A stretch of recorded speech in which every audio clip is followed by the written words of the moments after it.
21వ అధ్యాయం 4వ వాక్య భాగాన్ని ఈ పూట మన వాక్య ధ్యానాంశంగా చదువుకుందాం. యోహాను సువార్త 21వ అధ్యాయం 4వ వాక్యాన్ని నేను చదువుతాను, మీరు ఆలకించండి. సూర్యోదయం అగుచుండగా యేసు ధరిని నిలిచెను. ఆమేనండి. ఒకసారి మీ నోటితో ఈ మాట అందరూ నాతో చెప్పండి. సూర్యోదయం అగుచుండగా, సంఘమంతా చెప్పాలి. సూర్యోదయం అగుచుండగా యేసు ధరిని నిలిచెను. గట్టిగా చప్పలు కొడితే మీకు ఎంత బలం ఉందో ఆ కుర్చీల మీద ఉన్నవాళ్ళు కూడా కొట్టొచ్చు కదా గట్టిగా. Okay, right. ఈ మాటలు యేసు నామములో మీ జీవితంలో ఫలించునుగాక. ఈ సందర్భాన్ని మీకు అర్థమయ్యేటట్లుగా చెప్పడానికి నేను ఇష్టపడుతున్నాను. ఈరోజు సందేశం పేరు యేసు ధరిని నిలిచెను. ఈ జూన్ నెల చాలామంది స్కూల్స్, కాలేజెస్, వ్యాపారాలు అనేకమైనవి కండక్ట్ చేస్తూ ఉన్నారు, ఏర్పాటు చేసుకుంటూ ఉన్నారు. చాలామంది ఎంసెట్ రాసి రిజల్ట్ కొరకు ఎదురు చూస్తూ ఉన్నారు. కొత్త కాలేజెస్లోని జాయిన్ అవటం కొరకు రకరకాల ప్రయత్నాలు మీరు చేస్తున్నారు. ఇదిగో మీ కొరకే ప్రార్థన పూర్వకంగా ఈ సందేశాన్ని మీకు అందిస్తున్నాను. నా ప్రభు మీ దరి చేరునుగాక. ఈ సందర్భం మీకు బాగా తెలుసు కదా. యేసుక్రీస్తు ప్రభు అనేక ప్రాంతాలు సంచరించేవాడు. ప్రత్యేకంగా సముద్ర తీరాన అనేక స్థలాల్లో ఆయన వాక్యం చెప్పిన సందర్భాలు మనం చూస్తాం. యేసు ప్రభు యొక్క గొప్పతనం ఏమిటంటే కొండ మీదకి వెళ్ళి అక్కడ కూటం పెట్టేవాడు. కొండ మీద ఒక ప్రసంగం చేస్తే అది ఏకంగా 3 అధ్యాయాలు రాయబడి ఉంది బైబిల్ గ్రంథం. ఒక్క ప్రసంగం ఎన్ని అధ్యాయాలు? 3 అధ్యాయాలు. కొండ మీద ప్రసంగం చేసినప్పుడు ప్రజలు విస్తారంగా వచ్చేవారు. ఆ తర్వాత ప్రభు సముద్ర తీరాన ప్రసంగాలు చేసిన అనుభవాలు, ఎన్నో స్థలాల్లో సమాజ మందిరంలోకి వెళ్ళి వాక్యం బోధించడం ప్రభు యొక్క వాడుకగా మారింది. ఇక్కడ సందర్భం ఏమిటంటే యేసయ్య సముద్ర తీరాన నిలిచాడు. అక్కడ పేతురు ఉన్నాడు, తోమా ఉన్నాడు, నతానియేలు ఉన్నాడు, కొంతమంది శిష్యులు ఉన్నారు. శిష్యులు ఉండగానే ఇప్పుడు పేతురు ఏం చేస్తున్నాడంటే చేపలు పట్టే ఆ ప్రాజెక్ట్లో ఉన్నాడు. చేపలు పట్టడానికి వెళ్ళటానికి సిద్ధమవుతూ ఉంటుంటే కూడా ఉన్నవాళ్ళు అన్నారు, చేపలు పట్టడానికి వెళుతున్నా కదా పీటర్, మేం కూడా వస్తాము. చూడండి, కొంతమందికి ఏదైనా పని స్టార్ట్ చేస్తే వాళ్ళు కూడా మేం కూడా వస్తామని ముందుకు వస్తూ ఉంటారు. ఏదైనా స్టార్ట్ చేస్తూ ఉంటుంటే పిల్లలు కదా చూస్తూ ఉంటాం. అలాగా ఆటో అనౌన్స్మెంట్ కూడా వస్తున్నాడు అనుకోండి, కూడా వెనకాల వెళ్ళిపోతూ ఉంటారు వాళ్ళు. పేతురు చేపలు పట్టడానికి వెళుతూ ఉంటుంటే కూడా ఉన్నవాళ్ళు మేం కూడా వస్తామని వెళ్ళారు. అయితే యేసు ప్రభు అక్కడ ధరిని నిలిచాడు. అక్కడే నిలబడ్డాడు ప్రభు వారిని వాళ్ళు గుర్తించలేదు. యేసు ప్రభు అక్కడ ఉన్నాడు కానీ వాళ్ళు మాత్రం గుర్తించలేదు. ప్రభువే అన్నాడు, పిల్లలారా భోజనంకి ఆకలేస్తుంది, ఏమైనా ఆహారం ఉందంటే ఒక కాల్చబడిన అనుభవాన్ని మనం చూస్తాం కదా, చేపలు ఇచ్చినట్లుగా. ఆ తరువాత వారు గుర్తించినట్లుగా పేతురైతే ఆయన స్థితే ఇంక యేసు ప్రభుని చూసిన వెంటనే దూకేశాడు. దేవుడికి స్తోత్రం చెప్పండి ఒకసారి. నిజమే, పేతురు అనే పేరు పెట్టుకున్న వాళ్ళు ఎప్పుడు కూడా ఉరికేస్తూ ఉంటారు. కొంతమందిని చూడండి, ఏమి ఆచితూచి ఆలోచించే సెక్షన్ ఏమి ఉండదు అన్నమాట. ఏదైనా మనసులోకి వచ్చిన వెంటనే దూకేస్తూ ఉంటారు అన్నమాట. అలాంటి వాళ్ళకి పేతురు అని పేరు పెడితే బాగుంటుంది అనిపిస్తుంది నాకు. కొంతమందికి ఉడికి ఎక్కువ, కొంతమందికి తొందర ఎక్కువ, వెంటనే ఉరికేస్తూ ఉంటారు. ఉరికేసాడు. ఎందుకంటే ప్రభుని విడిచి వెళ్ళిపోదాం అనుకున్నాడు పేతురు. సో వెంటనే ప్రభువు వారు ఆయన మహిమ కలిగిన బాహువు చాపాడు, తను ప్రత్యక్షత పేతురికి ఇచ్చాడు. అప్పుడు పేతురుతో ప్రభు అంటాడు, పీటర్, నువ్వు నన్ను ప్రేమిస్తున్నావా? ప్రేమిస్తున్నానయ్యా. 3 సార్లు అడిగాడు దేవుడు. అప్పుడు నా గొర్రెలు కాయి, నా మందని మేపు అని ఒక బాధ్యత అప్పగించినట్లుగా వాక్యంలో చూస్తాం. ఈరోజు ప్రత్యేకంగా ఇక్కడ దేవుని మందిర ఆవరణంలో మీరందరి స్థలానికి వచ్చారు. ఇదిగో ఈ మాట మీకు ఒక ఆత్మీయ పాఠంగా తీసుకోండి. ఖచ్చితంగా సూర్యోదయం అగుచు ఉండగానే, మీ జీవితంలో నీతి సూర్యుడైన ప్రభు ఉదయిస్తూ ఉండగానే యేసు ప్రభు మీ దరిని చేరునుగాక. గట్టిగా చప్పట్లు కొడుతూ ఒకసారి యేసయ్యకి మహిమ చెల్లిస్తారా? యేసు ప్రభు మన దరి చేరాలి, మన ప్రక్కన ఆయన నిలిచి ఉండాలి. అలాంటి అనుభవాలు ఇదిగో ఈ జూన్ నెల నుంచి మీరు ప్రారంభించే ప్రతి విద్యాభ్యాసంలో, అది ఏ వ్యాపారమైనా సరే, ప్రభు మీ దరి చేరి అద్భుతమైన కార్యాలు మొదలుపెట్టునుగాక. సాధారణంగా కొన్నిసార్లు మన బంధువులు అంటారు, నేనున్నాను కదా బ్రదర్, నీకెందుకు? వాళ్ళు అంటారు ఉన్నానని, సమయం వచ్చినప్పటికీ వాళ్ళు ఎస్కేప్ అయిపోవచ్చు. చాలామంది నువ్వు బాగా ఇష్టపడిన వాళ్ళే, బాగా ప్రేమ చూపిన వారే, ప్రేమను పంచిన వాళ్ళే, నీ వారే, నీ బంధువులే, నీ స్నేహితులే, నేనున్నాను కదా అని అన్నవాళ్లే కొన్ని సందర్భాలు నీకు దూరం అయిపోవచ్చు. కొన్నిసార్లు తల్లిదండ్రులు నీకెందుకమ్మా, నేనున్నాను కదా అనొచ్చు, వాళ్ళు దూరం అవ్వచ్చు. కావలసిన వాళ్ళే దూరం అవ్వచ్చు. ఎవరున్నా లేకపోయినా యేసయ్య నీ దరి చేరునుగాక, యేసయ్య నీ దరి చేరునుగాక. ఖచ్చితంగా ప్రభు నీ దరి చేరుతూ ఉంటాడు. వాక్య లేఖనంలో ఆ మాట ఉంది, యేసు సూర్యోదయం అగుచుండగా దరిని నిలిచాను. సీమైండ్ ఖచ్చితంగా ఆయన మన దరే చేరి ఉంటాడు. అందుకే ఆ కీర్తనలో ఈ చరణాన్ని ఉపయోగించాం. మరుగైన నాదరి చేరావయ్యా, నా దీన స్తుతినే. Once again, 1 2. మరుగైన నాదరి చేరావయ్యా, చప్పట్లు. నా దీన స్తుతినే ఇన్నాళ్ళి భూమిపై బ్రతికించినావు, చిత్తమంతయు. పాడదాం చప్పట్లు. నాళ్ళి భూమిపై బ్రతికించి నీ చిత్తమంతయు ఎబినేజరై ఎడబాయక నాతో నా యేసయ్యా, నా శక్తితో నా ఆత్మతో నీకే ఆరాధన. ఎబినేజరై ఎడబాయక నాతో నా యేసయ్యా, నా శక్తితో నా ఆత్మతో నీకే ఆరాధన.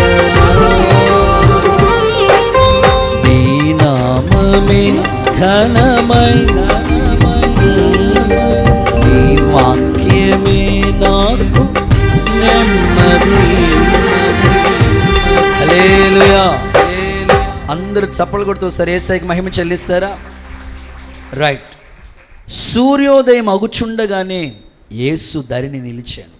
ఈరోజు నీ జీవితంలో కూడా ఒకవేళ చీకటిగా ఉంది నా జీవితం, అంత చీకటి బ్రతుకుగానే ఉందయ్యా, ఇదిగో నీతి సూర్యుడు మీకు ఉదయించి యేసు క్రీస్తు ప్రభు మీ దరి నిలిచి ఉండాలని ఒక దైవజనుడిగా, ఒక కన్నగా నేను కోరుకుంటున్నాను. ఈరోజు నా ప్రశ్న ఏమిటంటే, యేసయ్య నీ దరి చేరినప్పుడు ఎలాంటి కార్యాలు చేస్తాడు? యేసయ్య నీ దరి చేరి నీ ప్రక్కన నిలిచి ఆయన ఎలాంటి కార్యాలు చేస్తాడో బైబిల్లోంచి ఒక 5 మాటలు, ఈ 5 మాటలు మీకు తెలియపరుస్తాను. శ్రద్ధగా ఈ మాటలు మీరు ఆలకించాలని కోరుకుంటున్నాను. ఓకే. నెంబర్ 1, మొదటి మాట, యేసు ప్రభు నీ దరికి చేరి ఎలాంటి కార్యాలు చేస్తాడు? అపోస్తలుడైన పౌలు తిమోతికి రాసిన 2వ పత్రిక 4వ అధ్యాయం 17వ వాక్య భాగాన్ని చదువుదాం. అపోస్తలుడైన పౌలు తిమోతికి రాసిన 2వ పత్రిక 4వ అధ్యాయం 17వ వాక్యాన్ని చదువుదాం. అయితే నా ద్వారా సువార్త పూర్ణముగా ప్రకటింపబడు నిమిత్తమును అన్యజనులందరూ దాన్ని విను నిమిత్తమును ప్రభువు నా ప్రక్కన నిలిచి, ప్రభువే నా ప్రక్కన నిలిచి నా దరి చేరి నన్ను బలపరిచెను గనుక నేను సింహము నోట నుండి తప్పించబడి తిని. ఆమేన్ అని చెప్పండి గట్టిగా. చేతులు ఎత్తి ఒకసారి హల్లెలూయా అని చెప్పండి. రైట్. మొదటి మాట, యేసు ప్రభు నీ దరి చేరి నీ ప్రక్కన నిలిచి ఆయన చేసే కార్యాలు ఏంటి అంటే, ఫస్ట్ థింగ్ బలపరుస్తాడు అనండి ఒకసారి మీ నోటితో. ఇప్పుడు నోట్ చేయండి, బలపరుస్తాడు. ప్రభు నీ ప్రక్కన నిలిచి, ప్రభు నీ దరి చేరి ఆయన చేసే కార్యాలు ఏంటి బ్రదర్ అని అంటే, నిన్ను బలపరుస్తాడు. అందుకే పౌలు మహాశయుడు అంటాడు, నన్ను బలపరుచు క్రీస్తునందే నేను సమస్తము చేయగలను.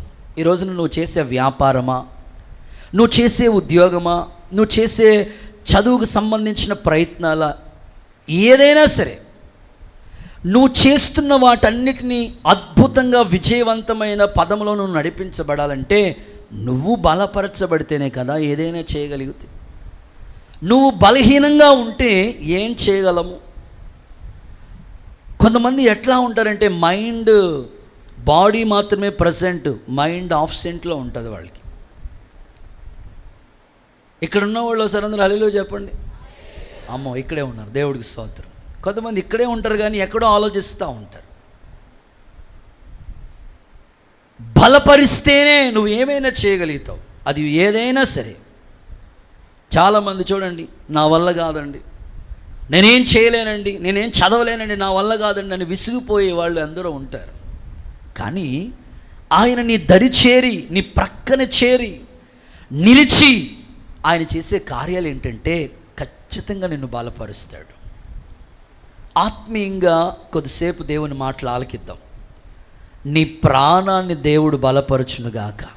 నిజమే, ప్రాణంలో కొన్నిసార్లు కుదురుండదు, ప్రాణం సొమ్మసిల్లిపోతూ ఉంటుంది.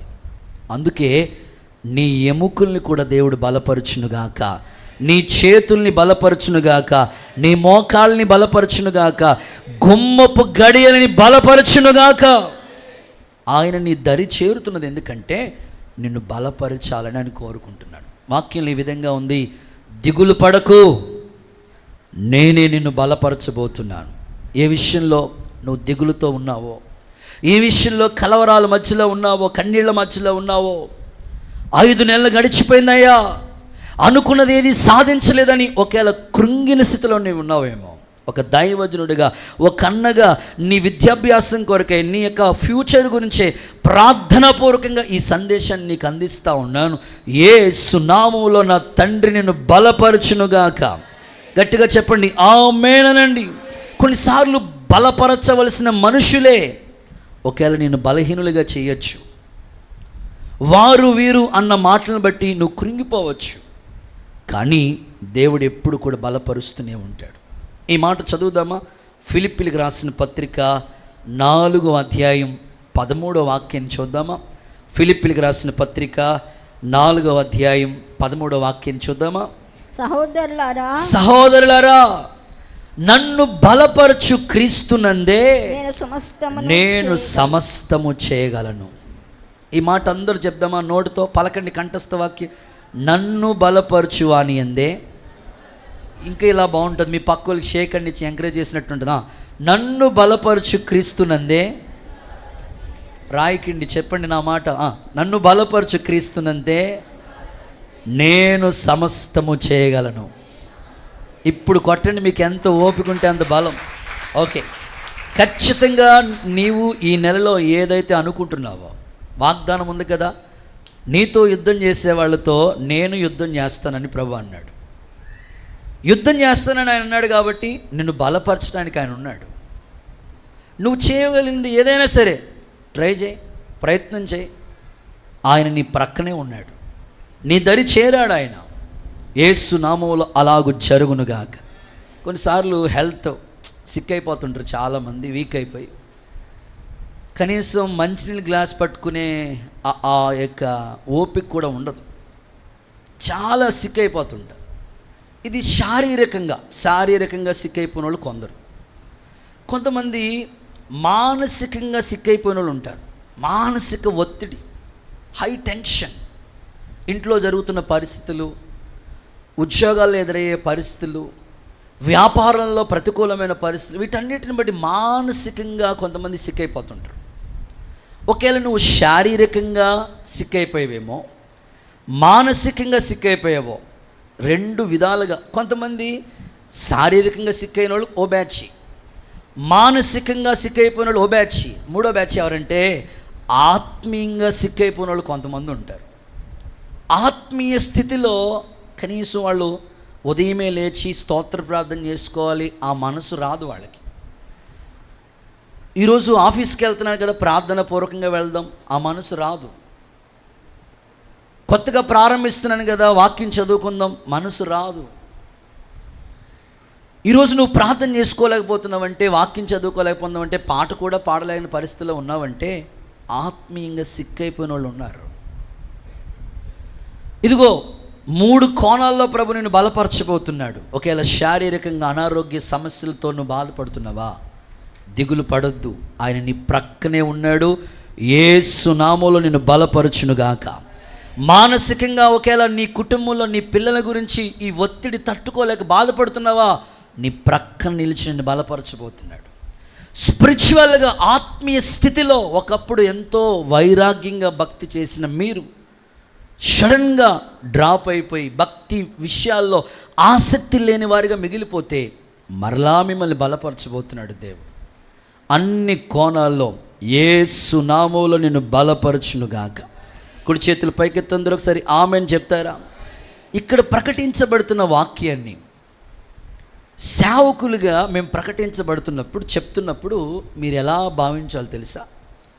ఇక్కడ నిలబడి ప్రకటించబడుతున్న ఈ మాటల్ని సేవకుడిని మీరు ఏ దృష్టిలో చూడాలో తెలుసా?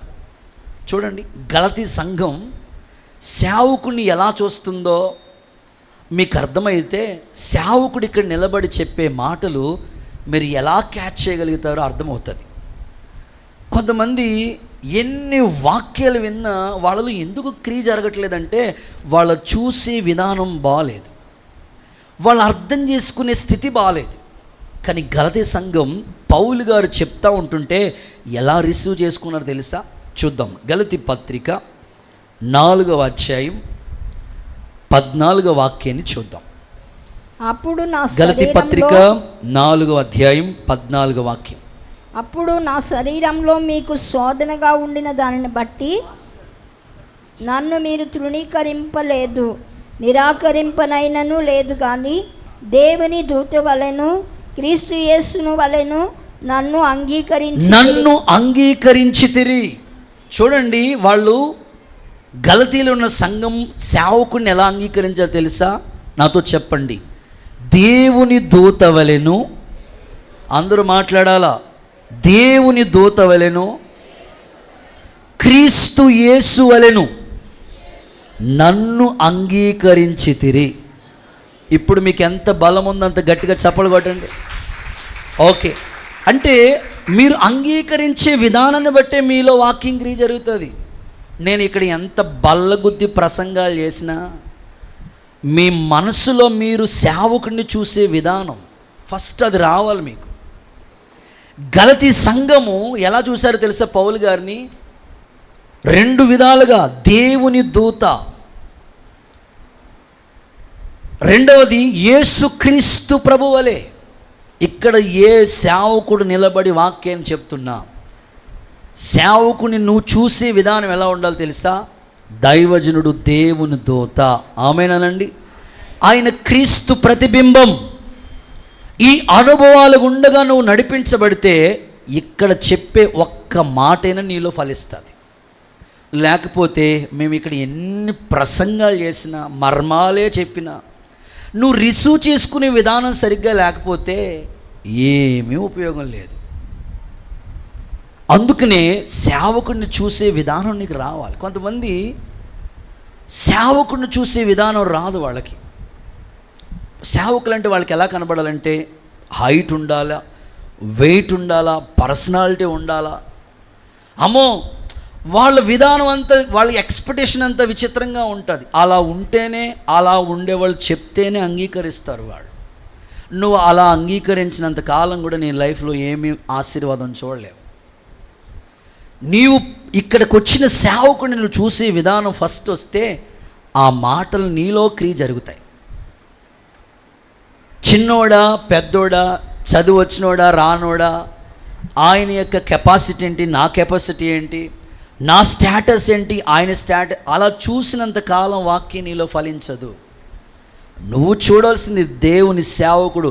ఒక సేవకుడు ఇక్కడ నిలబడాలంటే శనివారం అంతా శుద్ధీకరించబడి ప్రార్థనాపూర్వకంగా వాక్యం సిద్ధపరచుకుని మాటలు ప్రకటించడానికి సిద్ధమై ఉంటాం. ఇక్కడికి వచ్చిన తర్వాత నీలో వాక్యం క్రియ జరగాలంటే నువ్వు చూసే విధానం. దైవజనుడు దేవదూత, దైవజనుడు క్రీస్తు ప్రతిబింబం. అలాగునే వాళ్ళు అంగీకరించారు కనుకనే గలతీ సంఘం ఒకప్పుడు ఆత్మీయంగా ప్రారంభించారు, తర్వాత శారీరకంగా ముగిస్తూ ఉంటుంటే మరలా పౌలు ఆ సంఘాన్ని సెట్ చేస్తూ వచ్చాడు. ఈరోజు ఇక్కడ కూర్చున్న మీ ఆత్మీయ జీవితంలో ఈ మాటలు మీరు రిసీవ్ చేసుకునే విధానాన్ని బట్టే వాక్యం మీలో నూరంతలుగా ఫలించునుగాక. కొంచెం గట్టిగా ఆమెను చెప్పండి. అదొక పాత్ర ఉంది, గేదె పాలే, స్వచ్ఛమైన గేదె పాలే, ప్యాకెట్ పాలు కూడా కాదు, స్వచ్ఛమైన గేదె పాలు తీసుకొచ్చి ఆ బౌల్లో వేసి నువ్వు వేడి చేసినా విరిగిపోతున్నాయంటే పాలు మంచి అని కాదని కాదు, పాత్ర మంచిది కాదంతే. పాలు మంచియే, వాక్యం ఎప్పుడు మారదు, కానీ నువ్వు వినే విధానం సరిలేదు, రిసీవ్ చేసుకునే విధానం సరిలేదు. కాబట్టి ఎన్ని ప్రసంగాలు వింటున్నా నీ లోపలికి వెళ్ళలేదు అవి. ఈరోజు నీ విధానం మార్చుకో, ఖచ్చితంగా దేవుడు నిన్ను బలపరచునుగాక. యేసు నామములో కృప కమ్ముకునుగాక. ఏలియా ఎంత గొప్ప సేవ చేశాడు. ఏలియా ఆయన ప్రార్థనకి ఆకాశం నుండి అగ్ని దిగి వచ్చింది, ఆయన ప్రార్థనకి ఆకాశం నుంచి వర్షం కురిపించాడు. సారెపత్ అనే ప్రాంతానికి వెళితే విధవరాల ద్వారా పోషించబడ్డాడు. కర్మేలు పర్వతం దగ్గరికి వస్తే సవాలుతో ఎవరు దేవుడో నిరూపించాడు. ఇన్ని గొప్ప కార్యాలు పొందుకున్న ఏలియా జస్ట్ ఒక చిన్న SMS, చిన్న వర్తమానం, చంపేస్తాన్ అనే వర్తమానానికి ఏలియా బలహీనమైపోయి బదలి వృక్షం కిందకెళ్ళి మరణాపేక్షతో బాధపడుతూ ఉన్నాడు. అలాంటి వాళ్ళని కూడా బలపరచడానికి దేవుడు పరలోకం నుంచి ఒక దేవదూతని పంపించాడు. అసలు దేవుని కాన్సెప్ట్ చూడండి, ఆయన ఉద్దేశం చూడండి. ఏలియా, శక్తికి మించిన ప్రయాణం ప్రాజెక్ట్ ఉంది నీకు, లే, నడుం కట్టుకో. కాల్చబడిన అప్పం ఇచ్చాడు, తిన్న తర్వాత మళ్ళీ పడుకున్నాడు. అక్కడి నుంచి వచ్చింది ఈ అలవాటు. దేవుడికి స్తోత్రం చెప్పండి. కొంతమందికి ఎలా ఉంటుందంటే తినకముందు నీరసంగా ఉందని అంటారు, అంత లాగిస్తారు. తిన్న తర్వాత ఏమన్నా యాక్ట్గా మరలా నీరసం అండి. మరి తినకముందు నీరసమే, తిన్న తర్వాత నీరసమే, ఇంకెందుకు నువ్వు తింటాం? తిన్నాడా, పనుందా, చేయాలా, మళ్ళీ పడుకుంటున్నాడు. లే, నడుం కట్టుకో. శక్తికి మించిన ప్రయాణం. ఏలియా ఆ భోజన బలము ద్వారా దేవుని పర్వతమైన హోరేబుకు చేరుకున్నాడు. చప్పట్లు కొడుతూ సరే యేసయ్యకి మహిమ చెల్లిద్దామా? ఈరోజు నా ప్రార్థన, ఈరోజున మా యొక్క ఆత్మీయ అనుభవాన్ని మీకు చెప్తున్నాను. కొన్నిసార్లు బలహీనులయ్యారు, కృంగిపోవద్దు. నీ ప్రక్కన ఆయన ఉన్నాడు, ఆయన నీ దరి చేరాడు. ఈ మాటలు విశ్వసించు, మరలా నువ్వు నూతన పరచబడతావు. మరలా మంచి ఆరోగ్యం దేవుడు నీకు ఇస్తాడు, ఆత్మీయ జీవితాల్లో కడతాడు, కృప విస్తరింప చేయునుగాక. ఒక చిన్న ఉదాహరణ మీకు చెప్తాను.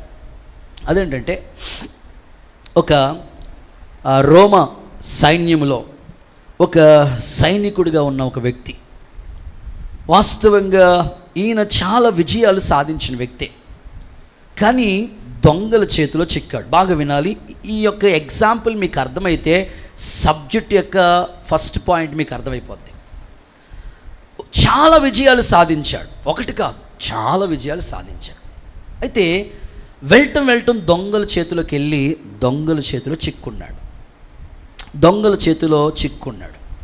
ఆ దొంగలు ఏం చేశారంటే వాడిని పట్టుకుని కాళ్ళు చేతులు బంధించేసి బొండాలు వేసేసి కాళ్ళు చేతులు కట్టేసి తీసుకెళ్ళి సంతలో అమ్మటానికి నిలబెట్టారు.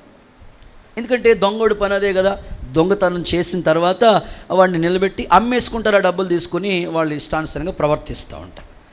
ఒకప్పుడు సైనికుడే, యుద్ధంలో విజయాన్ని పొందిన వాడే, కానీ దొంగల చేతులకు వెళ్ళటం వల్ల అతడు ఇప్పుడు బజార్లో నిలబెట్టబడి అతన్ని అమ్మేస్తూ ఉన్నారు.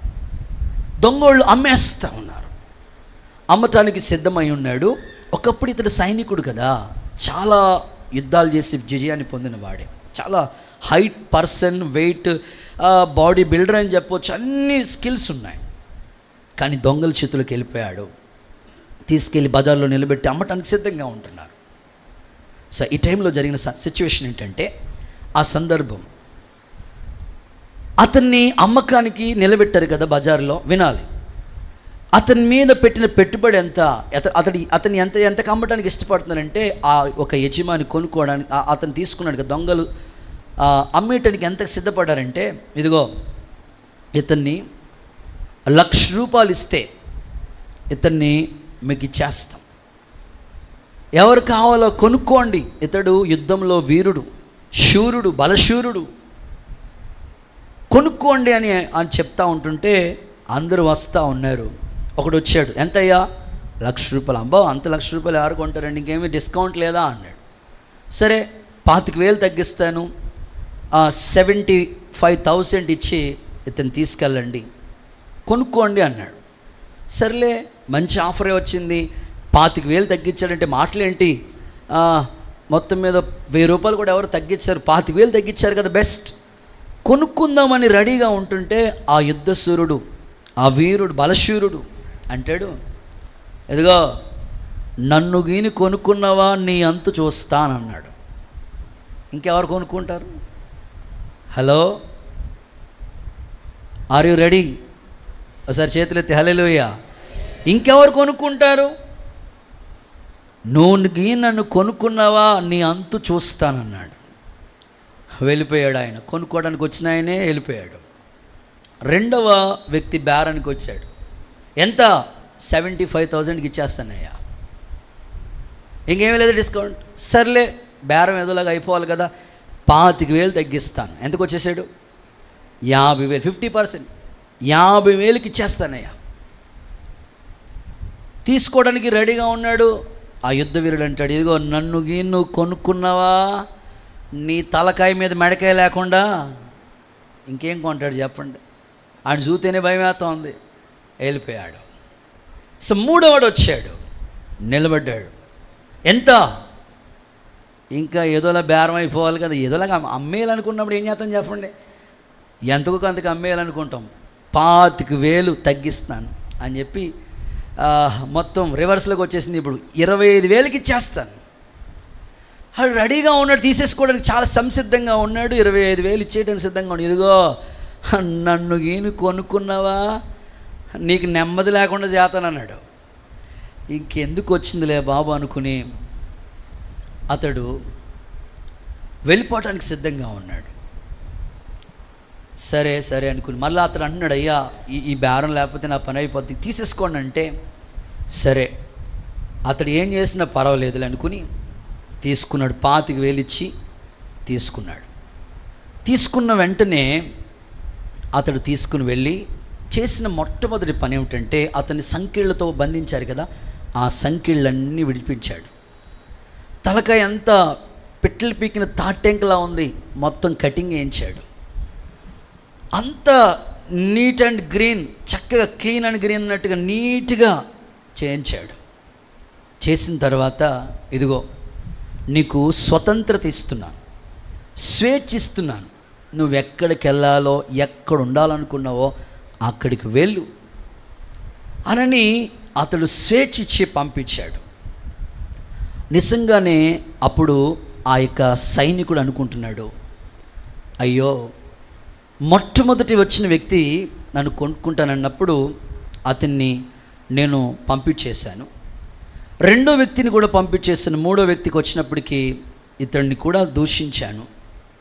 చూడండి, ఇతడు నన్ను చాలా అద్భుతంగా చేర్చుకుని నాకు స్వేచ్ఛ ఇచ్చి నా సంకెళ్ళు బంధకాలన్నీ విడిపించాడు అని అతను మాట్లాడుకుంటున్నాడు. చూడండి, ఇతని డిమాండ్ ఎందుకు తగ్గిపోయింది చెప్పండి?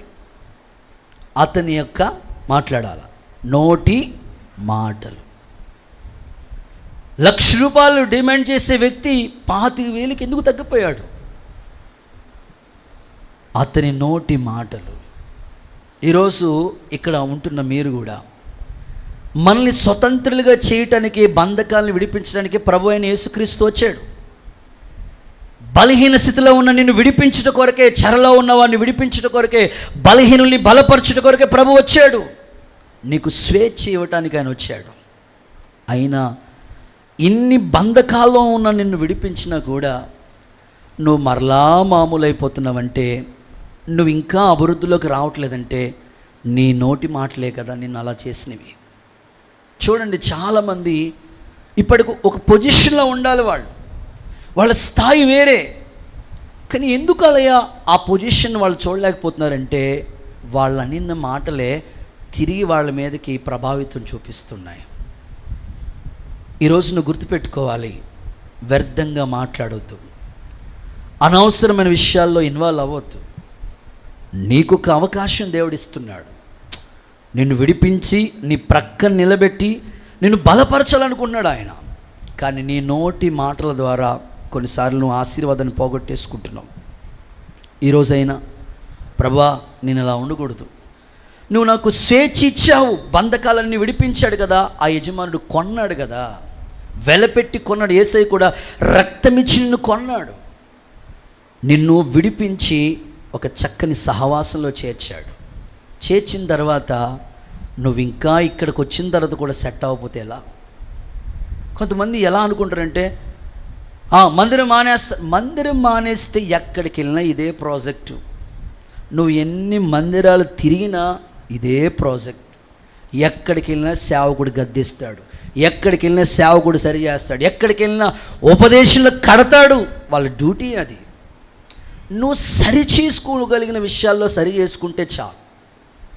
ఆ విషయంలో నువ్వు జాగ్రత్త పడితే నీ ప్రక్కనే ఆయన ఉంటాడు, నిన్ను నిలబెడతాడు, నిన్ను బలపరుస్తాడు.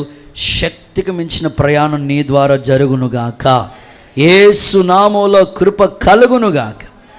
రైట్, రెండో మాటలకు వచ్చేస్తాను. సెకండ్ వన్, యేసయ్య దరి చేరి ఆయన చేసే కార్యాలు ఏంటో. ఒకటి, నీ ప్రక్కన నిలిచి బలపరుస్తాడు. 2, లూకా సువార్త 5వ అధ్యాయం 1వ వచనం అండ్ 6వ వచనం కలిపి చదువుదాం. లూకా సువార్త 5వ అధ్యాయం 1వ వచనం అండ్ 6వ వచనం. జనసమూహము దేవుని వాక్యము వినుచు ఆయన మీద పడుచుండగా ఆయన గన్నేసరతో సరస్సు అనే తీరమునకు నిలిచి ఆ మాట టిక్ చేసుకోండి, నిలిచి. 6వ వచనం, వారు అలాగున చేసి విస్తారమైన చేపలు పట్టుకున్నారు, అందుచేత వారు వలలు నిండిపోయినట్లుగా ఉన్నాయి. గట్టిగా ఒకసారి చప్పలు కొడితే ఒకసారి యేసయ్యకి మహిమ చెల్లిస్తారా? గుడ్. రెండవదిగా, యేసయ్య నీ దరి చేరి నీ ప్రక్కన నిలిచి ఆయన చేసే రెండవ కార్యం ఏమిటంటే విస్తారమైన దీవెనలు ఇస్తాడు. ఆమేనండి.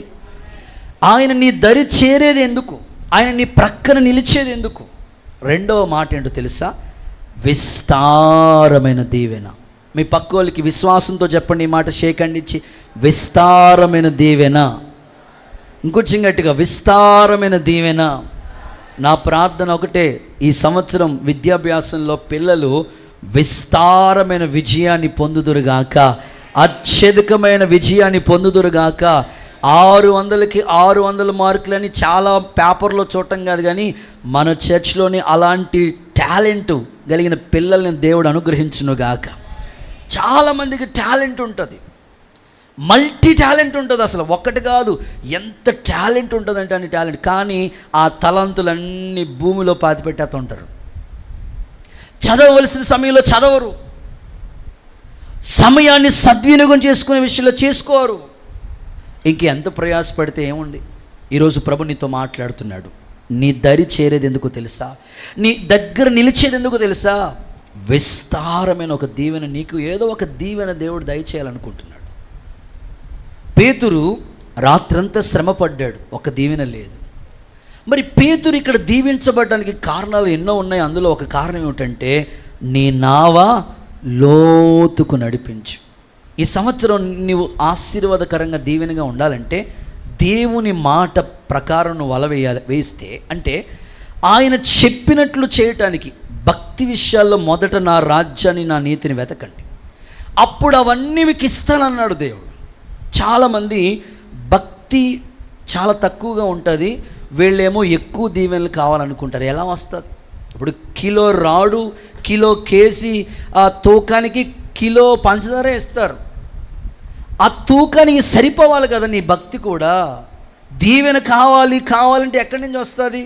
మొదట నువ్వు రాజ్యాన్ని వెతుకు, మొదట దేవుని సన్నిధికి ఆసక్తి చూపించు, అప్పుడు అన్ని విషయాల్లో నీ పక్షాన ఆయన నిలబడతాడు.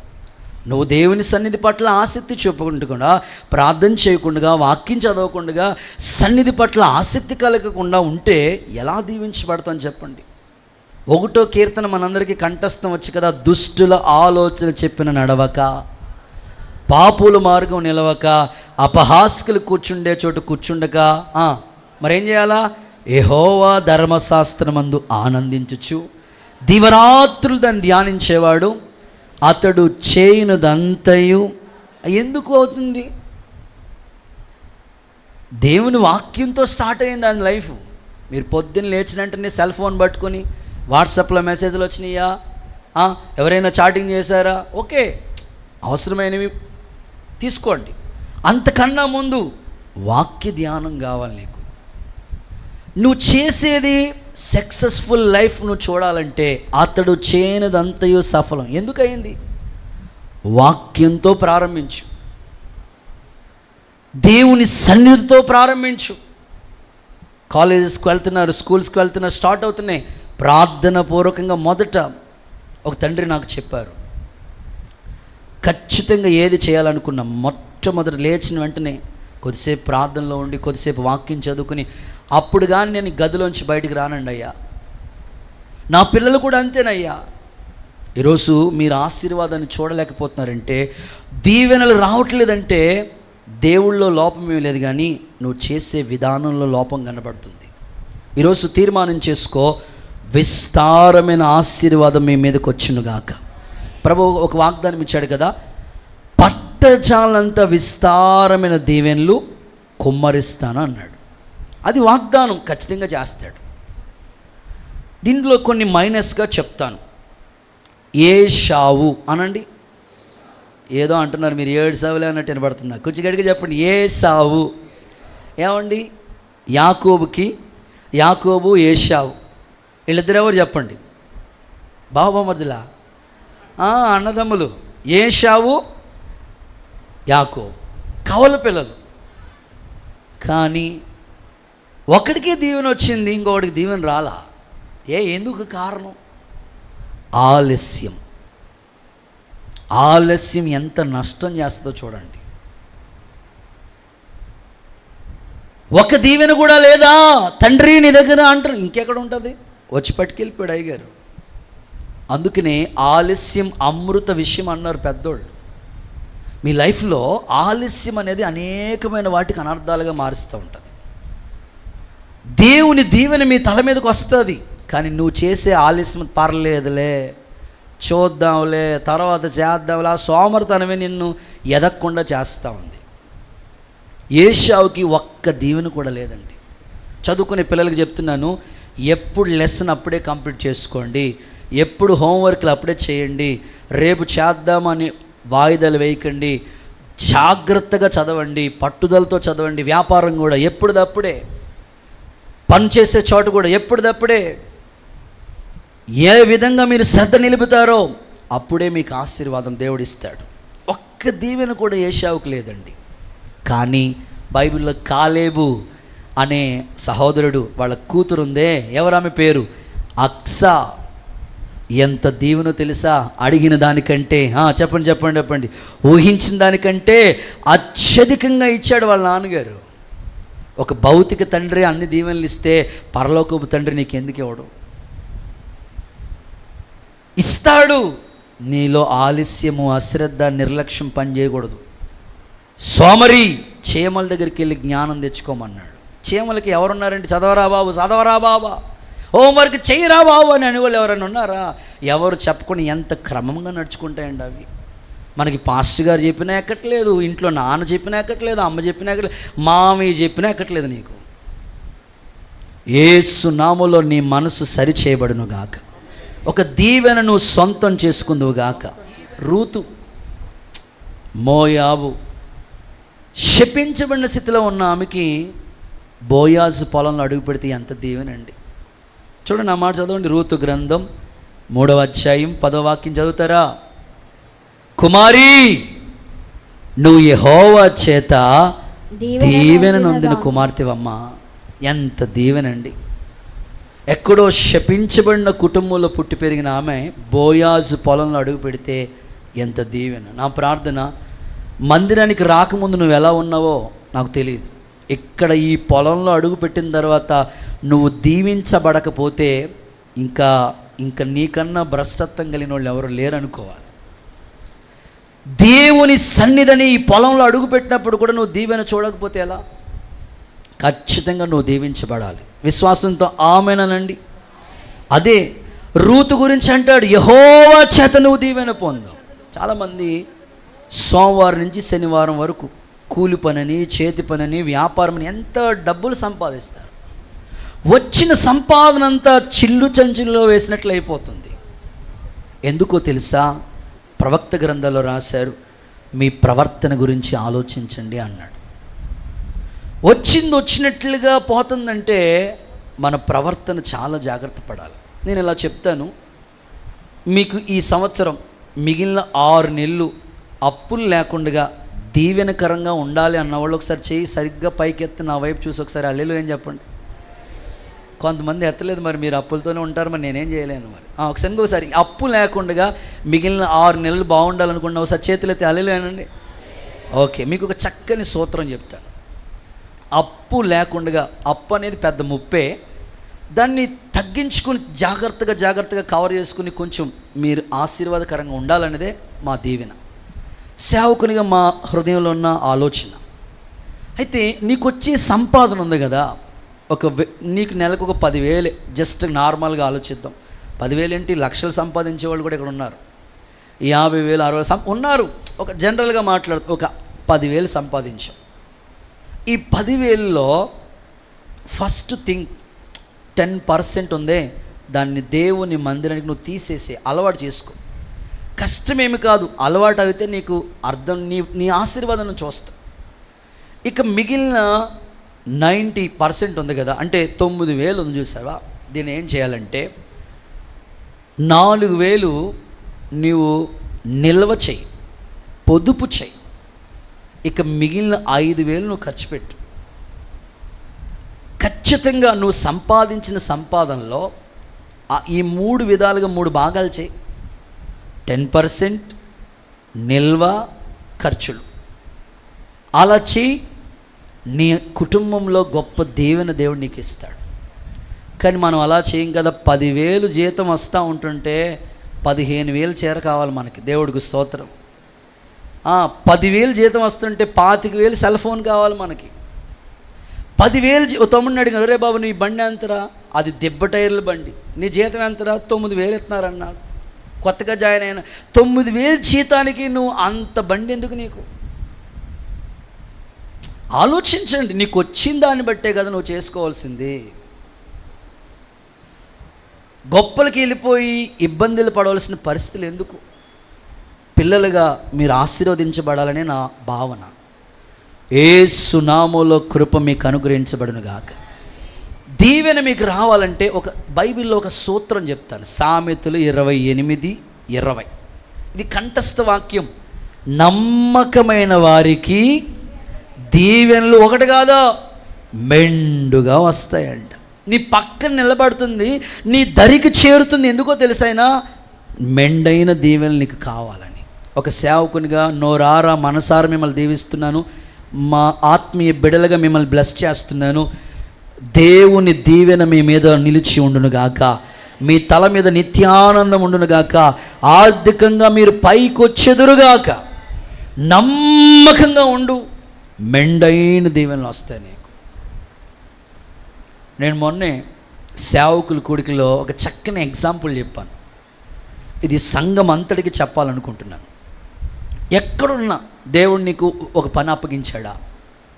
ఒక తాపీ మేస్త్రా, ఒక వడ్రం మేస్త్రా, లేకపోతే ఒక ఇన్ఛార్జా, ఒక వాలంటీరియా, ఒక టీచరా, లేదా ఏదైనా సరే, నువ్వు ఎక్కడున్నా నమ్మకంగా ఉండు.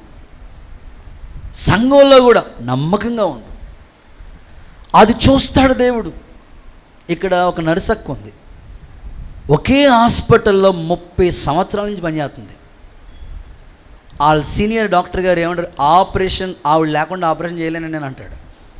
ఏ కష్టం వచ్చినా వాళ్ళని అన్నీ ఆదుకుంటాడు డాక్టర్. ఎందుకంటే ఆ నమ్మకత్వాన్ని చూశాడు అంతే. నేను కూడా మీకు చెప్తున్నాను, నమ్మకమైన వాళ్ళకి ఒకటి కాదు, మెండైన దీవెనలు వస్తాయి. ఆ చిన్న ఎగ్జాంపుల్ చెప్తాను. Your attention please. చేతులు అలా అల్లాడిస్తూ హల్లెలూయా అనండి. ఒక ఎమ్మెల్యే గారి దగ్గర ఒక పిఏ పని చేస్తూ ఉన్నాడు చాలా కాలంగా. ఎమ్మెల్యే దగ్గర ఉన్నాడు, పని చేస్తున్నాడు. పిఏ అంటే పర్సనల్ అసిస్టెంట్, ఏం కావాలని చూసుకుంటూ ఉంటాడు. చాలా కాలంగా పనిచేస్తున్నాడు. నమ్మకస్తుడే. వింటున్నారా? తల్లపైకెత్తి నా వైపు చూస్తున్నారా? వినాలి. చాలా కాలంగా పనిచేస్తున్నాడు. సంవత్సరంన్నర 2 సంవత్సరాల దగ్గరికి వచ్చేసింది ఆయన జాయిన్ అయ్యి. చాలా నమ్మకంగా ఉన్నాడు. ఒకసారి ఈ ఎమ్మెల్యే గారు, వింటున్నారా, ఎమ్మెల్యే గారు తన పిఏతో, పర్సనల్ అసిస్టెంట్తో చెప్తున్నాడు. ఏమని చెప్తున్నాడంటే, ఇదిగో 3 to 4 మధ్యాహ్నం 3 to 4 నేను రెస్ట్ తీసుకునే టైం అది, నేను పడుకునే సమయం అది. నన్ను మాత్రం డిస్టర్బ్ చేయొద్దు, 3 to 4 ఏ ఫోన్ వచ్చినా నన్ను గుడి నిద్ర లేపి నాకు ఫోన్ ఇవ్వద్దు. ఇదిగో ఈ మొబైల్ నీకే ఇస్తున్నాను, పర్సనల్ పిఏగా నువ్వే రిసీవ్ చేసుకో, నన్ను మాత్రం డిస్టర్బ్ చేయొద్దని ఆ మొబైల్ ఫోన్ ఆ పిఏకి ఇచ్చేసి ఎమ్మెల్యే సార్ నిద్రలోకి వెళ్ళారు. పడుకున్నారు. 3 స్టార్ట్ అయింది నిద్ర. 3:15, 3:20, 3:30కి అంటే ముందు ఫోన్లు చాలా వస్తూ ఉన్నాయి. రిసీవ్ చేసుకున్నాడు, మాట్లాడుతున్నాడు. ఎమ్మెల్యే గారి కంటే బోల్డ్ బిజీ కదా. మీరే ఎమ్మెల్యే కన్నా బిజీ అయిపోరు. దేవుడికి సోదరుడు ఎమ్మెల్యే సంగతి పక్కన పెట్టండి, అంత బిజీ. సరే ఫోన్లు వస్తూ ఉన్నాయి, మాట్లాడుతున్నాడు. ఇప్పుడు 3:30 సమయానికి సరిగ్గా సీఎం, ముఖ్యమంత్రి దగ్గర నుంచి ఎమ్మెల్యే సార్కి ఫోన్ వచ్చింది. పిఏ దగ్గర ఉంది కదా ఫోన్ లిఫ్ట్ చేసి, ఎక్కడున్నాడు ఎమ్మెల్యే గారికి ఫోన్ అన్నాడు. సార్ 3 to 4 ఆయన డిస్టర్బ్ చేయొద్దన్నారు. ఏ ఫోన్ వచ్చినా నన్నే మాట్లాడమన్నారు, మధ్యలో ఇవ్వద్దన్నారు. ఇదిగో నేను ఎవరినో తెలుసా? నారా, ముఖ్యమంత్రి స్థానంలో ఉన్నాను నేను, నా మాట కూడా నువ్వు వినవా? ఆ పిఏ చెప్పిన మాట, సార్ నేను మీ పిఏని కాదు ఎమ్మెల్యే పిని అన్నాడంట. మీరు ఎగిరి గంతేస్తారేమో అనుకున్నాను, నేను చప్పట్లు కొట్టి మహింపరుస్తారేమో అనుకున్నాను. నేను మీ దగ్గర పని చేయట్లేదు. చాలా అది నాకు గుండె కోతగా అనిపించింది అన్నమాట. నేను మీ దగ్గర పని చేయట్లేదు. ఉంటే అంత స్ట్రాంగ్గా ఉండాలని నమ్మకస్తులంటే. మందిరాన్ని గురించి, సంఘాన్ని గురించి, పరిచర్య గురించి ఎవడు వ్యతిరేకంగా మాట్లాడినా ఇష్టానుసారంగా నువ్వు చెప్పాలి. ఇదిగో మా సేవకులు మాకు తెలుసు, మేము సంఘంలో అంటు కట్టబడిన విశ్వాసులం. నిన్నగాక మొన్నొచ్చి నువ్వు అవుతున్నావేంటి? పరిచర్య గురించి మాకు తెలుసు. ధైర్యంగా చెప్పేవాళ్ళు కావాలి. నమ్మకస్తులంటే వాళ్ళు. ఇష్టానుసారంగా వాగుతూ ఉంటాడు ఒక్కొక్కడు.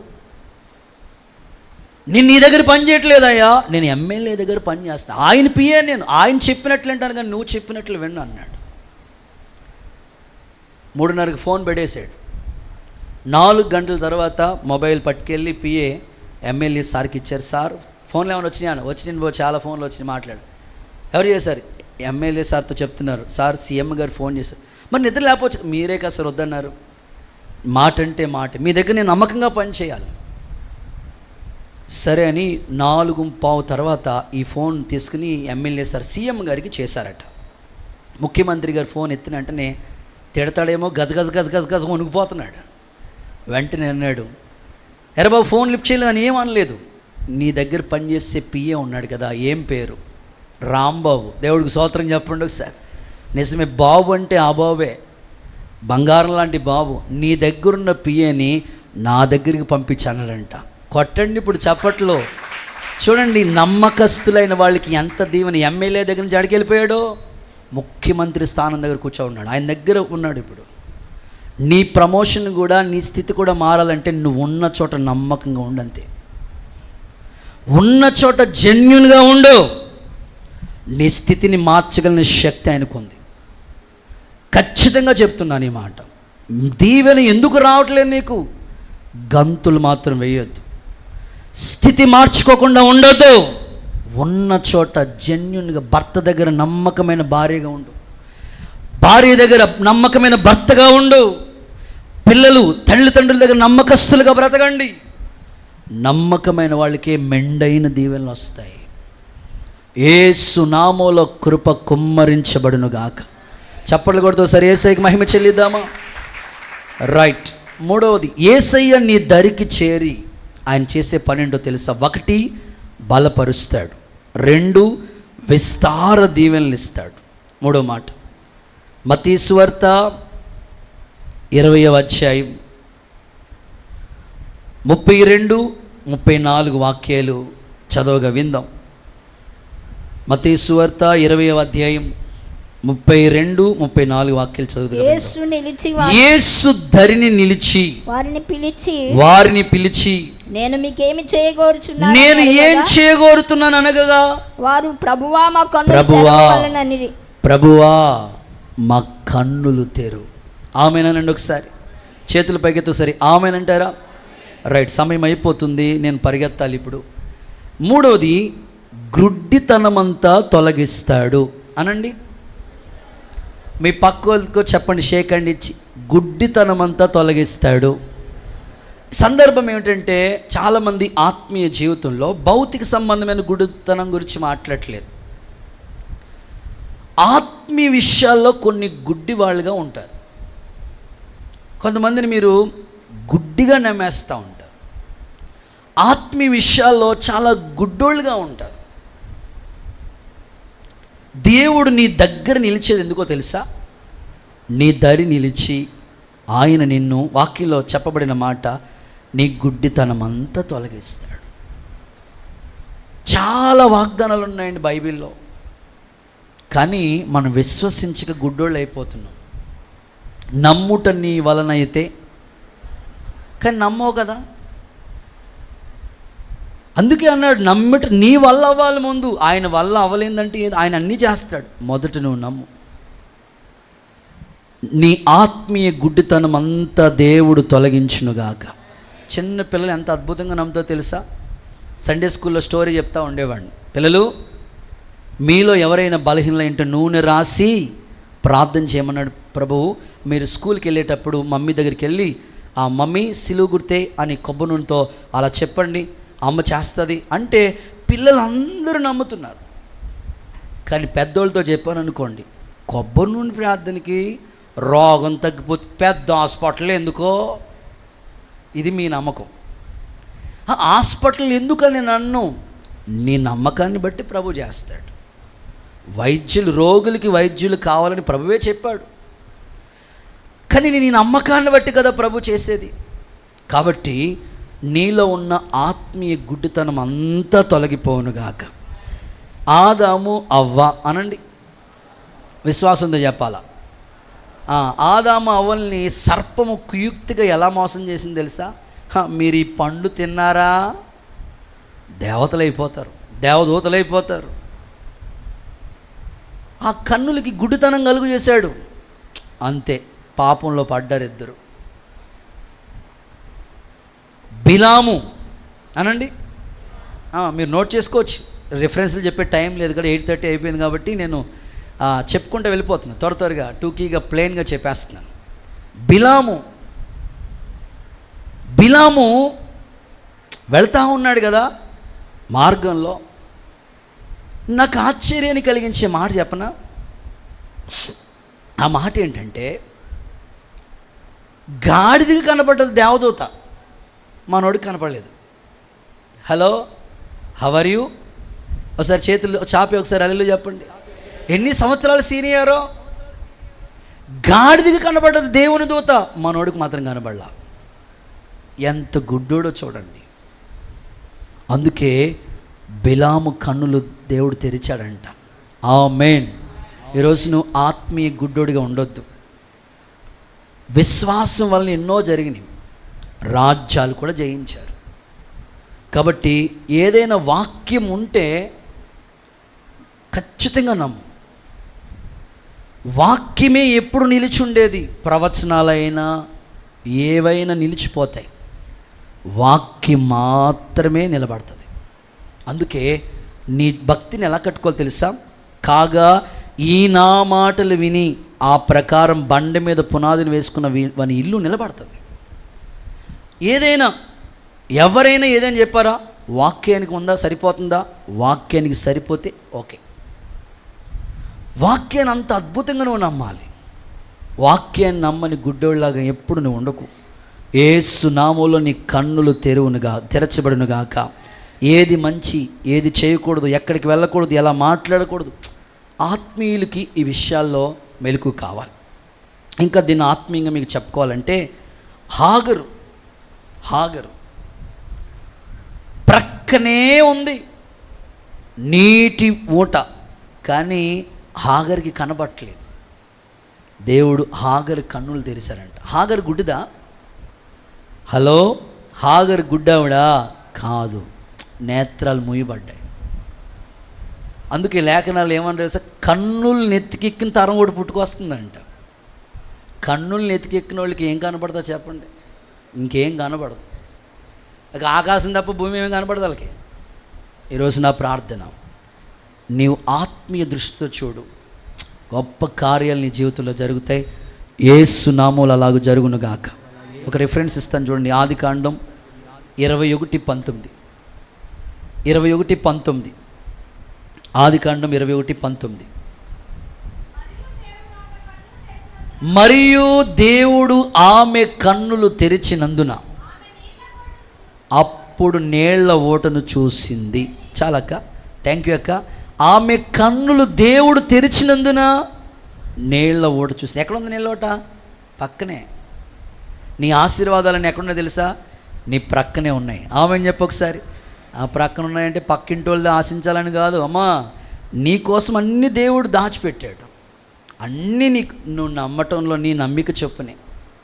వ్యాపారమా, ఉద్యోగమా, చేతి పనుల, చదువుకునే పిల్లలు ఇలా అనుకోవాలి, ప్రభా ఈ ఎగ్జామ్ రాస్తున్నాను, ఖచ్చితంగా నాకు విజయం వస్తుంది. అసలు డౌట్ రానివ్వద్దు. ఆ కన్నులకున్న అంధత్వం, చీకటి, ప్రతిదీ యేసు నామములో నా ప్రభు తొలగించునుగాక. ఒక చిన్న మాట చెప్తాను. రాజస్థాన్ ఆ ఎడారిలో జరిగిన ఒక చిన్న సంఘటన మీకు పంచుకోవాలనుకుంటున్నాను. కొంతమంది 4 సహోదరులు బయలుదేరి ప్రయాణమై వెళ్తూ ఉన్నారు. వెళ్తూ ఉంటుంటే కొంత దూరం వెళ్ళిపోయారు. ఇక అక్కడ వాటర్ లేదు, వాళ్ళకి వెళ్ళటానికి అక్కడ అవకాశం లేదు, నీళ్లు లేవు. వాళ్ళ దగ్గర ఉన్న నీళ్ళన్నీ అయిపోయినవి. ఇక ఎడారి. సరే ఎట్లా కానీ కొంచెం ప్లేసెస్కి అలా వెళ్తూ ఉంటుంటే అక్కడ ఒక చిన్న పైపు, ఒక బోర్ ఒకటి కనిపించింది. వాళ్ళు దాటుకుంటూ వెళ్ళినప్పుడు చోటకి వెళ్ళినప్పటికీ ఒక పైపు, ఒక బోర్ ఒకటి కనిపించింది. సరే వాళ్ళు ట్రై చేస్తున్నారు, నీళ్ళు ఏమైనా వస్తాయేమని చాలా ప్రయత్నం చేస్తారు, కొడతా ఉన్నారు, కానీ నీళ్ళు రావట్లేదు. అయ్యో ఈ ఎడారిలో ఎట్లా మన లైఫ్ ఏంటి, ఏమైపోతాం నలుగురు అని వాళ్ళు కంగారు పడిపోతూ ఉంటుంటే ఆ టైంలో వాళ్ళు చేసిన పని ఏమిటంటే, ఇంక వెళ్ళిపోదాంలే మన పని అయిపోయిందిరా అని అనుకుని ఫిక్స్ అయిపోయారు. అందులో ఒకడు వెనక్కి తిరిగి చూసినప్పటికీ అక్కడ ఒక చిన్న చీపురు కట్టకి ఒక చిన్న బోర్డు కట్టేసి ఉంది. చిన్న కర్ర పొల లాంటిది అది పెట్టి దాని మీద ఒక చిన్న బోర్డు ఉంది. ఏంటంటే అక్కడ ఒక వాటర్ బాటిల్ ఉంది. ఈ వాటర్ నీళ్లు ఈ పైపులోకి నువ్వు వేస్తే, మొదట నువ్వు గిని ఈ పని చేస్తే ఖచ్చితంగా నీళ్ళు వస్తాయి అని అక్కడ రాసి పెట్టేసి ఎవరో వెళ్ళిపోయారు. వీళ్ళు వెళ్తున్నారు కానీ ఈ ఎడారిలో ఈ పైప్ ఇందాక నుంచి కొడతా ఉన్న నీళ్ళు రావట్లేదు, ఆ బాటిల్ నీళ్ళు అయితే వచ్చేతాయా అనేవాడు ఒకడో. అందరూ ఎవరు మైండ్ సెట్ ఎలా పనిచేస్తుందో అలా మాట్లాడుకుంటూ ఉన్నారు. కానీ ఒక్కడే సాహసం చేసి, ఎందుకో ఈ బాటిల్ పెట్టారు, ఎందుకు ఇక్కడ రాశారు, ఇక్కడ ఊరకనే రాసి పెట్టరు కదా, జాగ్రత్తగా వెళ్ళి ఆ వాటర్ బాటిల్ నీళ్ళు తీసుకొచ్చి ఆ పైపులో వేసి ఇలా పట్టుకుని ఇలా పైపు కొట్టడం, ఫ్రెష్ చేయటం స్టార్ట్ చేశాడండి. ఇంక వద్దన్నా సరే వాటర్ వస్తానే ఉంది. చప్పట్లు కొడుతూ సరే ఏసైకి మహిమ చెల్లిద్దామా. సో నేను అనేది ఏమిటంటే, అది ఎడారే, కానీ అక్కడున్న మాట వాళ్ళు పాటించారు కనుకనే వాళ్ళు సమృద్ధిని చూశారు. నీ జీవితంలో కూడా ఎన్నో వాగ్దానాలు ఉన్నాయి. నమ్మలేని గుడ్డోడిగా మాత్రం నీవు ఉండొద్దు. నమ్మితే దేవుని మహిమను చూస్తారు. నిన్ను స్వస్థపరిచే యెహోవా నేనే, తన యందు భయభక్తులు కలిగిన వాళ్ళకి నీతిశ్వరుడు ఉదయిస్తాడని, రెక్కల ఆరోగ్యం, ఎన్ని వాగ్దానాలు ఉన్నాయి. మీలో ఎవరికైనా జ్ఞానం కొదువైందని నన్ను అడగండి, బుద్ధి జ్ఞానం సర్వ సంపదలు నా యందే గుప్తమై ఉన్నవని చెప్పాడు కదా ఈ మాటలు. అతడు చేసిందంతా సఫలమవుతుంది అన్నాడు కదా ఈ మాటలు. మేము ఒకటే, సేవకి ఎలా వచ్చారు బ్రదర్ మీరంటే, వాగ్దానాన్ని నమ్మి మేము బయలుదేరాము. యాకోబు చేతి కర్రతో ప్రయాణం చేసినట్లు మేము వాగ్దానంతో ప్రయాణం చేసాం. ఈ యాత్ర ప్రతి వాగ్దానం ఈ పరిచర్యలో దేవుడు నెరవేర్చాడు. మీ కుటుంబాల్లో చేస్తాడు. గుడ్డితనమంతా నీ ప్రక్కన నిలబడి యేసు నామములో తొలగించునుగాక. ఇక చివరి 2 మాటలు, టైం అయిపోయింది, రిఫరెన్స్లు ఇచ్చేసి ముగిచ్చేస్తాను. 4వ మాట, యోహాను సువార్త 7వ అధ్యాయం 37, 38 వచనాలు చూస్తే, యేసయ్య ఆ పండుగలో ప్రక్కన నిలిచి మాట్లాడిన మాట ఏంటంటే, పరిశుద్ధాత్మ వరం ఇస్తాడు అనండి. కొంచెం గట్టిగా చెప్పండి. 4వ మాట ఏంటంటే, పరిశుద్ధాత్మ వరం ఇస్తాడు. దప్పికొనిన వారులారా నీళ్ల దగ్గరికి రండి అని దేవుడు యేసు ఆ అంత్య దినమున అక్కడ నిలబడి, వాస్తవంగా ఈ సండే స్పెషల్ ఏంటి చెప్పనా, పెంతెకోస్తు పండగ రోజు ఈరోజు ఆదిమ సంఘం అందరు మేడగదిలో ఉంటే 120 మంది అభిషేకం కోసం కనిపెడితే ఒకేసారి ఆ అభిషేకంతో వాళ్ళను నింపబడ్డారు. అందరూ అన్య భాషలతో స్తుతించారు. అసలు సంఘం ఎలా స్టార్ట్ అయ్యి, చాలామంది ఏమంటారంటే, పాటలండి ఓకే అండి పాస్టర్ గారు, ప్రార్థన అండి ఓకేనండి, ఆ ఆరాధన నాకు నచ్చదండి, అందుకే ఆరాధన అంతా అయిపోయిన తర్వాత వస్తున్నాను, పరలోకంలో ఆరాధన తప్ప ఇంకేముండదు తమ్ముడు. అసలు సంఘం ఎలా స్టార్ట్ అయింది తెలుసా? అభిషేకంతో. పెంతెకోస్తు పండగ రోజునే సంఘం స్టార్ట్ అయింది. అందుకే ఆరాధనకి మనం ప్రాధాన్యత ఇవ్వాలి. మరియమ్మ కూడా ఉంది అందులో. 120 మందిలో ఎవరున్నారు? మరియమ్మ గారు కూడా ఉన్నారు అందులో. యేసు ప్రభు తల్లే కదా, ఆవిడకి ఎందుకు అభిషేకం కావాలి? ఈరోజు స్పెషల్, ఈ సండే యొక్క స్పెషల్ ఏంటంటే, పెంతెకోస్తు పండుగ అంటే సంఘము స్టార్ట్ అయ్యి 50వ రోజు, అంటే ఈస్టర్ తర్వాత నుంచి లెక్కెట్టుకుంటే 50వ రోజు వస్తుంది. ఆ రోజు సంఘం స్టార్ట్ అయింది. ఈరోజు నా ప్రార్థన, సంఘమంతా కూడా దప్పిగొనిన వారు నీళ్ళ యొద్దకు రెండంటే, ఆ నీళ్లు నా యందు విశ్వాసం ఉంచి వాడి కడుపు నుండి జీవజల నదులు ప్రవహిస్తాయని చెప్పిన ఆ అభిషేకానికి గుర్తుగా ఉంది. ఆయన నీ ప్రక్కనే, ఆయన దరిని నిలిచేది ఎందుకంటే, పరిశుద్ధాత్మ వరముతో నిన్ను నింపునుగాక, అడుగు ప్రతివానికి దేవుడు ఆత్మను అనుగ్రహించునుగాక, పరిశుద్ధాత్మ మీకు నూతన స్వభావాన్ని కలుగు చేయునుగాక. ఆఖరి మాట, యోహాను సువార్త 20వ అధ్యాయం 19వ వాక్యం. యోహాను 20:19. ఆదివారం సాయంకాలమున యేసు అక్కడ నిలిచి మీకు సమాధానం కలుగునుగాక అని చెప్పాడు. చివరిది ఆఖరి మాట, యేసయ్య నీ దరి నిలిచి ఆయన చేసే పని ఏంటో తెలుసా? సమాధానం కలుగు చేస్తాడు. ఆమెనండి ఒకసారి. మీ ఇంట్లో భార్యాభర్తల మధ్యలో సమాధానం, అన్నదమ్ముల మధ్యలో సమాధానం, కుటుంబంలో సమాధానం. ఏమోనండి, ఈ మధ్యన ఎక్కువగా ఆస్తి గురించి గొడవలు అయిపోతున్నాయి. ఏం కలవరపడొద్దు, సమాధానపరచు ఆత్మదేవుడు నీకు అనుగ్రహించునుగాక. నీ ఇంట్లో బంధువుల మధ్యలో ఉన్న శోధనలు తొలగిపోయి సమాధానంతో దేవుడిని నింపునుగాక. ఓకే, ఖచ్చితంగా ఆయన మాట్లాడుతున్నాడు. యేసు నీ దరే చేరాడు. ఎందుకో తెలుసా? ఆయన నీ దరి చేరి ఆయన చేసే కార్యాలు ఏంటో ఒక 5 మాటలు చాలా క్లుప్తంగా నీకు వివరించాను. ఈ మాటలు యొక్క సారాంశాన్ని మీరు విన్నారు. సూర్యోదయం అవుచుండగానే యేసయ్య దరి నిలబడ్డాడు. ఇదిగో నీతి సూర్యుడిగా ప్రభు నీ ఎదుట నిలబడ్డాడు. ఇంతవరకు ఒకవేళ చీకటి బ్రతుకులో ఉన్నావా? ఈరోజు నీ జీవితానికి ఒక వెలుగు కమ్ముకొనుగాక. ఆయన నీ దరి చేరి ఆయన చేసే 5 కార్యాలు నీ ముందు పెట్టాను, నువ్వు విశ్వసించు. నెంబర్ 1, ఆయన నీ దరి చేరి నిన్ను బలపరుస్తాడు. నెంబర్ 2, విస్తారమైన దీవెన. నెంబర్ 3, గ్రుడ్డితనం అంతా తొలగిస్తాడు. నెంబర్ 4, పరిశుద్ధాత్మ వరంతో నింపుతాడు. నెంబర్ 5, సమాధానం కలుగజేస్తాడు. ఇలాంటి మార్గాలు గుండగా మిమ్మల్ని అందరినీ ఈ జూన్ నెలలో ప్రభు నడిపించునుగాక. అందరూ మోకరిస్తారా? కుర్చీల మీద ఉన్న వాళ్ళు లేచి నిలబడతారా? ఒక చిన్న ప్రార్థన చేసుకుని ఈ కార్యక్రమాన్ని మనం ముగించేసుకుందాం. దైవజనుడిని దేవుడు నిలబెట్టుకుని ఈ మాటలు మనకు అందించినందుకు 2 చేతులు చాపి అలా అల్లాడిస్తూ చెప్పండి అందరూ, స్తోత్రం. ఇంకా కాస్త గట్టిగా చెప్పండి, స్తోత్రం. యేసయ్యా సూర్యోదయం అగుచుండగా యేసు దరి నిలిచెను. నీ దగ్గరే నిలబడ్డాడు ఆయన, నీ ప్రక్కనే నిలిచున్నాడు. 2-3 ఉంటే వాళ్ళ మధ్యలో ఆత్మస్వరూపుగా సంచరించు దేవుడు. విన్న మాటలు, ప్రభా ఈ వారంలో స్కూల్కి వెళ్తున్నానయ్యా, కాలేజ్కి వెళ్తున్నానయ్యా, వ్యాపారం ప్రారంభిస్తున్నానయ్యా, నా దరి నువ్వు నిలబడయ్యా, నా ప్రక్కని ఉండయ్యా. నీవు లేకపోతే ఏమీ చేయలేమయ్యా, నీవున్నావనే ధైర్యమే ప్రభువా. ఇదిగో యేసు దరి నిలిచెను.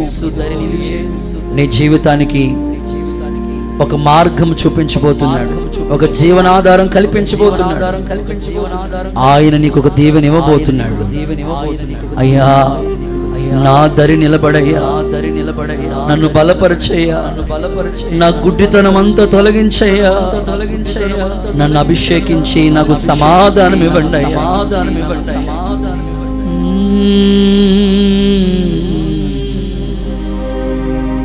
మరుగైన నాదరి 2 చేతులు చాపండి, చేరావయ్యా